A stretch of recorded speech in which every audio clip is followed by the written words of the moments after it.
Nous voici de nouveau pour un nouveau numéro de votre rubrique L'entretien du jour. Aujourd'hui, nous recevons Shakirou Lawani. Il est ingénieur agronome à la retraite, présentement consultant champ-école des paysans à la FAO. Voilà, avec lui, nous allons parler manioc, nous allons parler culture de manioc et tout ce qui entre en ligne de compte pour réussir la culture du manioc. Et étant donné que nous sommes au Bénin, nous parlerons du cas du Bénin. Alors, Monsieur Shakirou Lawani, bonjour. Bonjour. Vous êtes très bien placé puisque vous êtes consultant des champs-écoles à un paysan dans ce domaine. Les champs-écoles des paysans, en quoi est-ce que cela consiste? Comment est-ce que cela fonctionne? Merci. D'abord, le champ-école des paysans, c'est une école dans le champ qui n'a pas de table, ni de banc, ni de tableau. C'est une école où les producteurs se retrouvent une fois par semaine pour discuter des problèmes qu'ils ont entre eux, aidés par des facilitateurs que nous formions avant de les lancer sur le terrain pour les aider à résoudre leurs problèmes. Donc, c'est une école participative. Donc, dans le cadre du manioc, nous avons vu chez les paysans, puisque c'est par rapport à leurs problèmes que nous cherchons des solutions pour eux. On veut le programme africain de manioc et d'igname veut créer un lien entre les producteurs et les acheteurs, les petits producteurs. Donc, ils ont expliqué que la production du manioc baisse de jour en jour. Or, on veut les amener à partir du manioc fait le gari sohui pour vendre tant à l'intérieur qu'à l'extérieur du Bénin. Donc, c'est pour cela que la FAO, nous connaissant comme spécialistes en champ-école des paysans, ils nous ont fait appel et nous sommes partis pour former ces paysans-là. Est-ce que vous pouvez nous dire déjà où se situe le champ-école? Nous avons pour le manioc, on a 3 zones. On a Adjawere, on a Djakotome et Savalon. Dans chaque zone, nous avons 2 sites. Donc ça fait 6 sites au total, où les paysans se retrouvent une fois par semaine pour discuter de leurs problèmes et pour chercher des solutions. C'est ça. Donc nous, on est parti de la recherche à Niaouli, où on a déjà travaillé sur le manioc. On a déjà un itinéraire technique bien déterminé avec les variétés améliorées qui produisent jusqu'à 25-30 tonnes à l'hectare. Alors que les variétés de nos paysans, à peine ça arrive à 12 tonnes à l'hectare, qui est très très loin de ce qu'ils escomptent, qui fait 22 tonnes hectare. Donc, on les apprend d'abord à partir de la préparation du sol. Donc, au niveau de certains paysans, ils font le labour à plat. Chez d'autres, ils font les billons.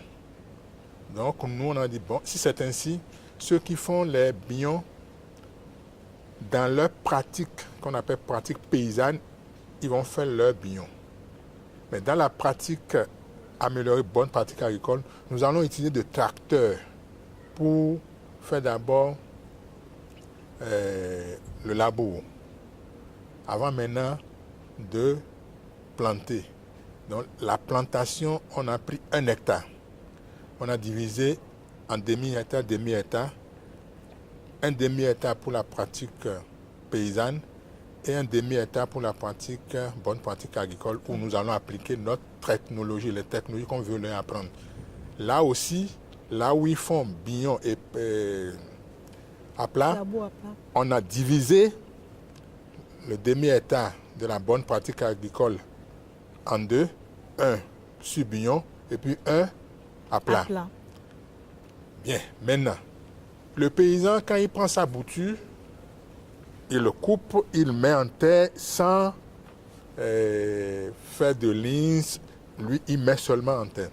Alors que dans la technique, dans la pratique de bonne pratique agricole, les boutures ont une dimension donnée, 20 cm, on coupe. Et ça, la technique, on coupe un bout rond et un bout en biseau.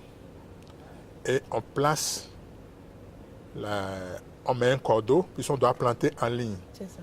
1 mètre sur 1 mètre. Et 1 mètre d'intervalle. d'intervalle entre Entre deux boutures. deux boutures et entre deux lignes. Donc on a 10 000 plants hectares. Donc c'est comme ça que nous avons été au centre de recherche sud du Bénin, que nous appelons CRA Sud à Niaouli, pour prendre la variété RB 89 509, qui est une variété performante qui a un cycle de 12 mois et qui produit 30 tonnes à l'hectare. C'est ça. Donc, à ce niveau, on ne peut pas laisser les paysans comme ça pour aller. Donc, on a dû former des facilitateurs sur la technique de coupe des boutures, sur la période de saclage, la périodicité, maintenant pour accompagner, puisque c'est une variété performante, pour l'accompagner, on doit mettre de l'engrais minéral, c'est-à-dire NPK, urée et du KCL. Il n'y a pas de pesticides. Non, il n'y a pas de pesticides, mais je vais revenir à cette je vais revenir à cette question-là. Et nous avons appris aux facilitateurs qui sont pour la plupart des techniciens agricoles. On peut trouver même des ingénieurs parmi eux, parce qu'aujourd'hui, il n'y a pas d'emploi. Donc, quand il y a quelque chose, bon, les gens, ils viennent et puis on les forme. C'est ça. Donc, à ce niveau-là, nous avons fait la formation des formateurs où nous leur avons appris l'itinéraire. Et ils vont partir maintenant chez les paysans où ils vont installer le champ-école et ils vont leur apprendre ce que nous, on leur avait appris. Ils vont leur rétrocéder ça et en même temps faire la pratique. Maintenant, dans le travail, les paysans ont des habitudes. C'est pour ça qu'on dit pratique paysanne. À Savalou, par exemple, ils ont utilisé de l'herbicide pour faire le saclage.